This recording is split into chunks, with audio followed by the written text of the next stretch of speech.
All right. So today is topic number 6, cloud security. This we are still under the course of introduction to cloud computing. All right. Okay. As usual, I would like to recap on what we have learned a few weeks ago. The learning outcome of the course. Um, by the end of this course, you should be able to define the trade-offs between deploying application in the cloud and over the local infrastructure. Number two, you will also be able to explain about the advantages and disadvantages. And number three, describe the deploy application over commercial infrastructure. So the learning outcome for this class today is the cloud security issues. Yeah. So you should be able to look at cloud security and able to discuss on characteristics of cloud, security concern, and cloud and threat mitigation. I'm going to take you through important slides slowly.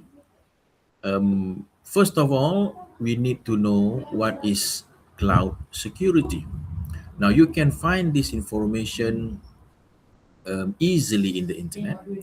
You can find them in books as well. There are a lot of books on cloud. Cloud security is one of the topics in that book. And of course, in the internet, the YouTube, you have many options to find information on cloud security. Okay, so basically, cloud security is something that refers to a broad set of policies, different technologies, application, and control utilized to protect virtualized IP. Remember last week we learned about virtualization? So this relates to the security, right? So cloud computing and storage provide users with the capability to store and process their data in third-party data centers, right? We learned about the uh, infrastructure, right? PaaS, SaaS, and so on, right? So this is the reason why we need security in cloud, right?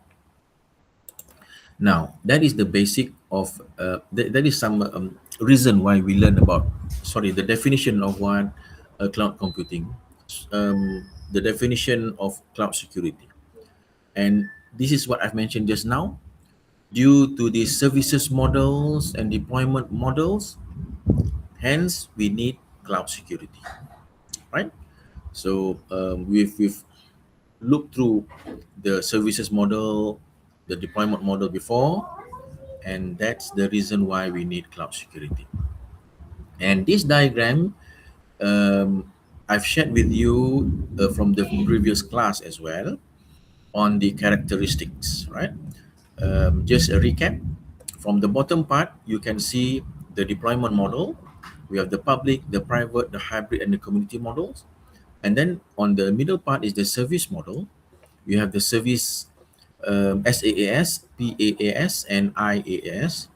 And the top part is the essential characteristic where we have resources pooling, right? And that's where we learned about virtualization last week. So this is where it all being used at, yeah.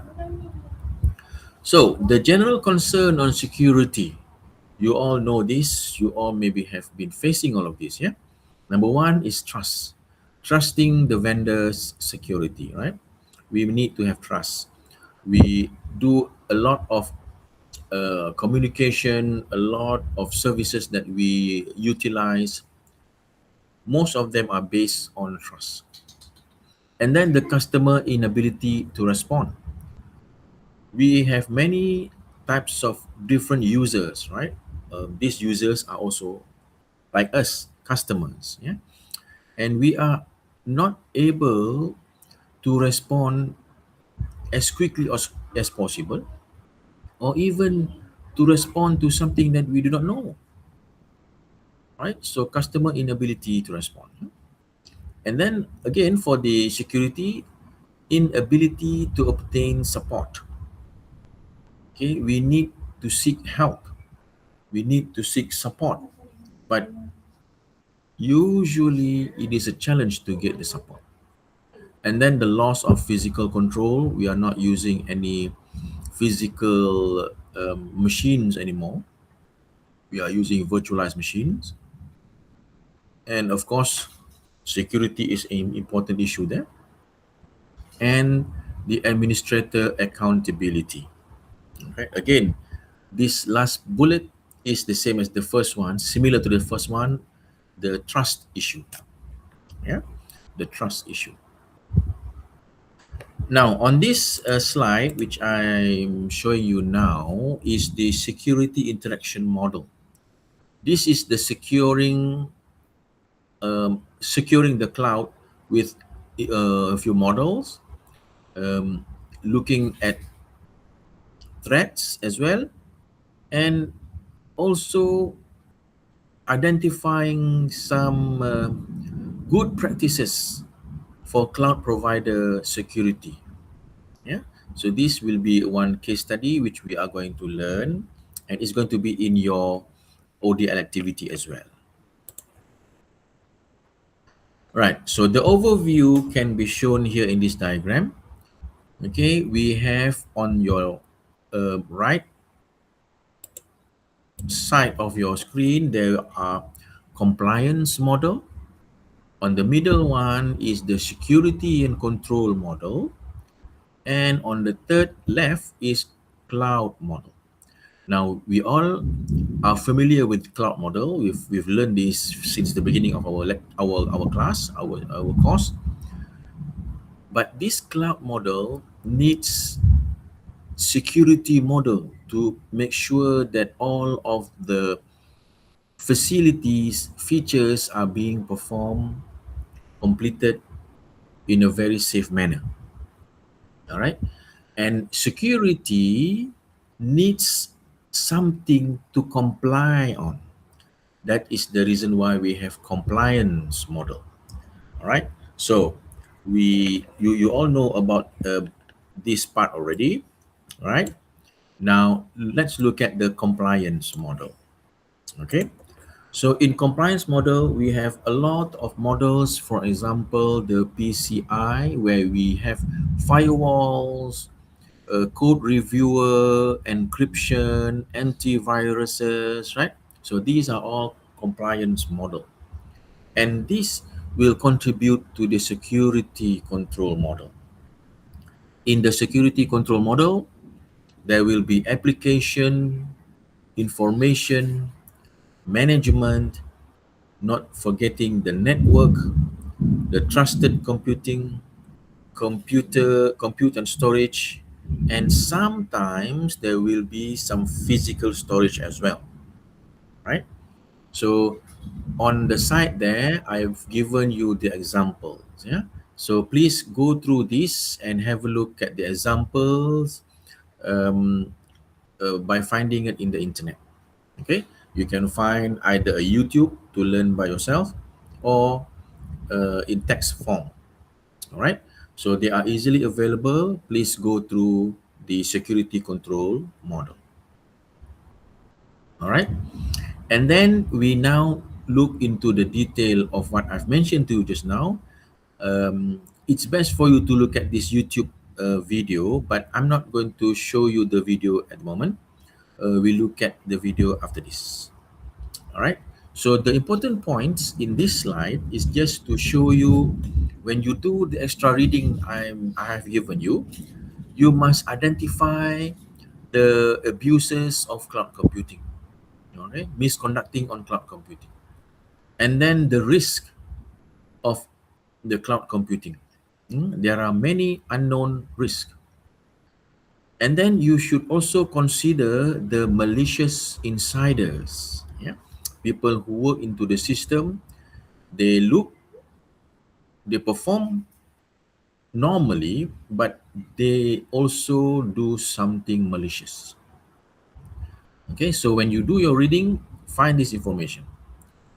And then shared technology issues. There are so many issues related to sharing technology.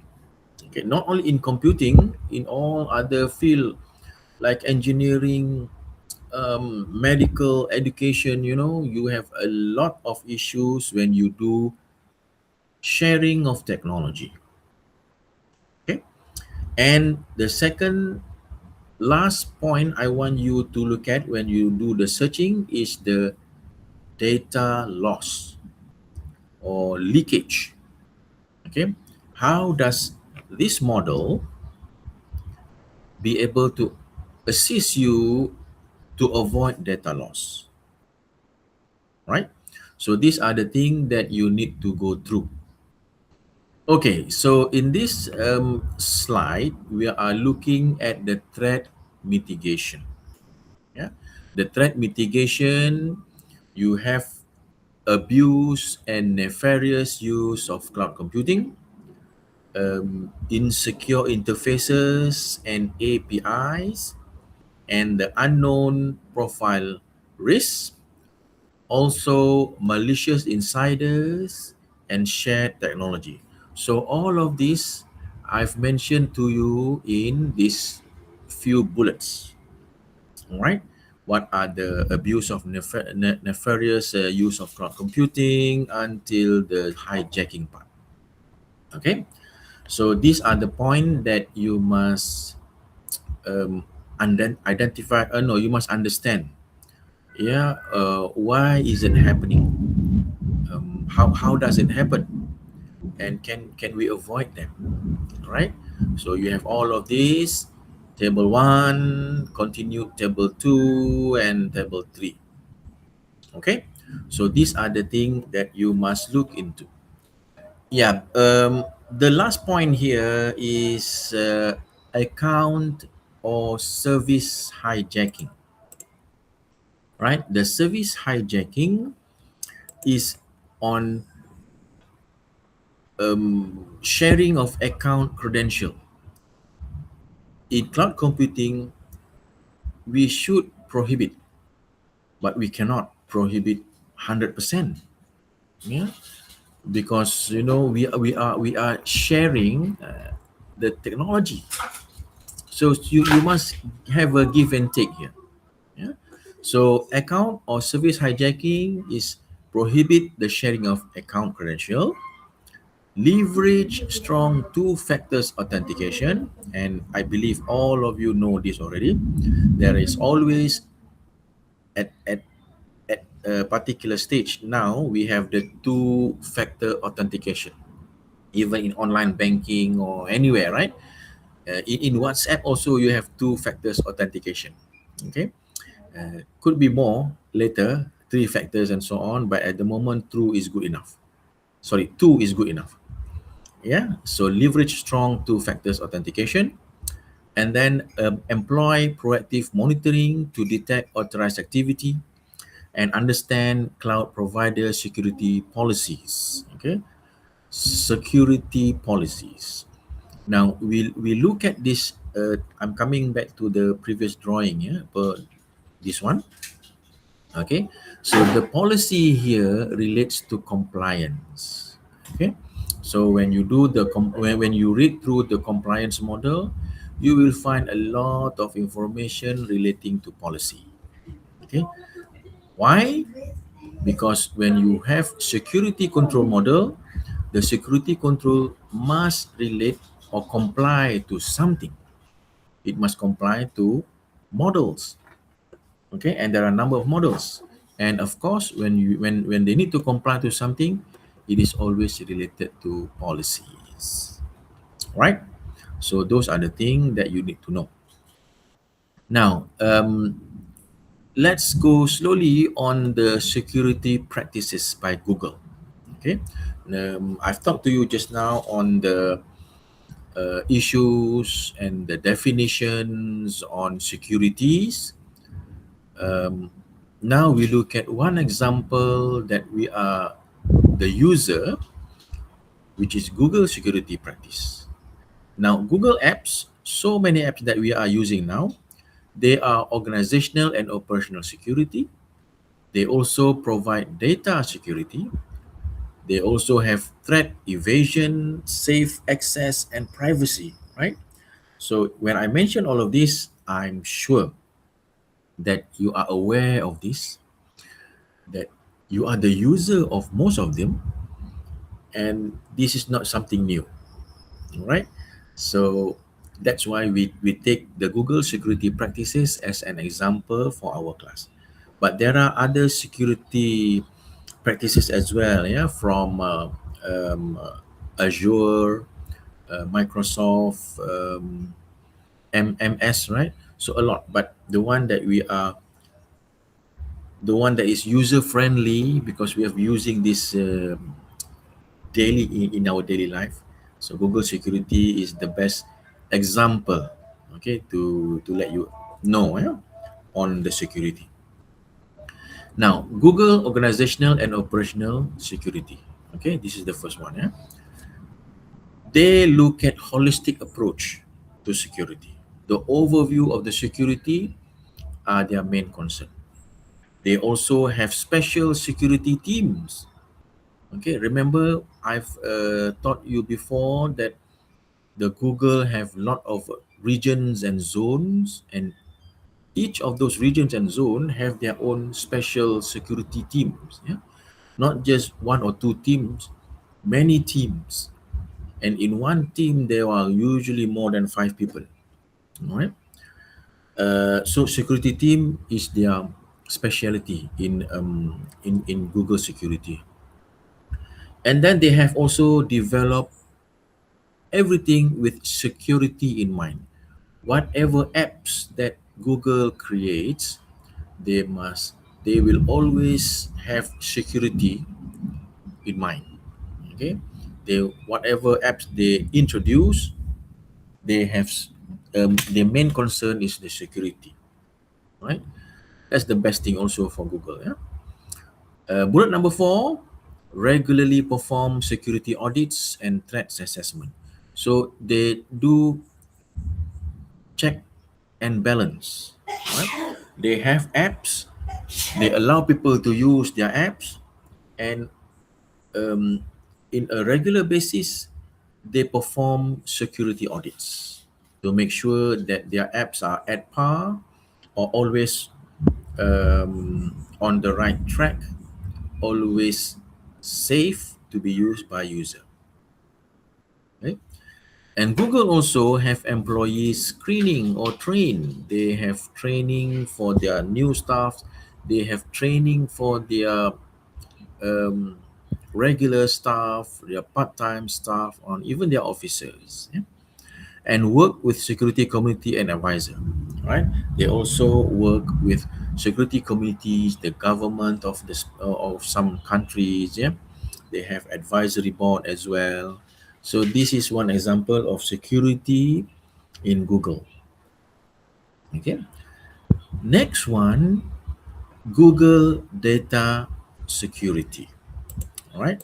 So in Google data security, their code of conduct is don't be evil. All right. Do good, don't be evil. All right. So that is their code of conduct. Yeah? And Google data security, this is on data. Yeah? They have physical security because they know their client also have storage in servers and so on. They have logical security, accessibility, and to them, redundancy is something useful. Okay, we always avoid redundancy because it's the same thing doing twice. Yeah, but in Google, they look at redundancy as something that can be used as check and balance. All right, only for data. We are in this slide. I'm talking just on data security that is being used, that is being used, still being used by Google. Okay, so that's data security. All right, and then the next part is the threat evasion. Yeah? They look at something spams or virus protection built into products, protect against application and network attacks, yeah, and so many other evasion that can happen, that might happen, on that already happened. Yeah? And of course, they also look at Google Safe Access, meaning they avoid local storage. The access control are very, very strict. They use encrypted connections and integrated security. All right. So these are the strength, the strong point of Google security in cloud. Right? And they also have privacy, Google privacy.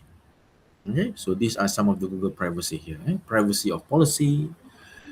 Privacy does not access confidential user data.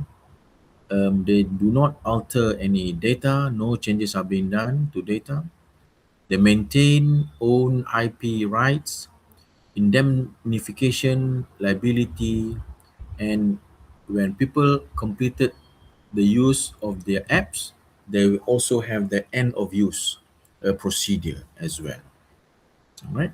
So these are the things that um, relates to Google, and you have these notes. Please, when you have extra time, look at some of the articles being written by these people related to cloud security. All right, cloud security.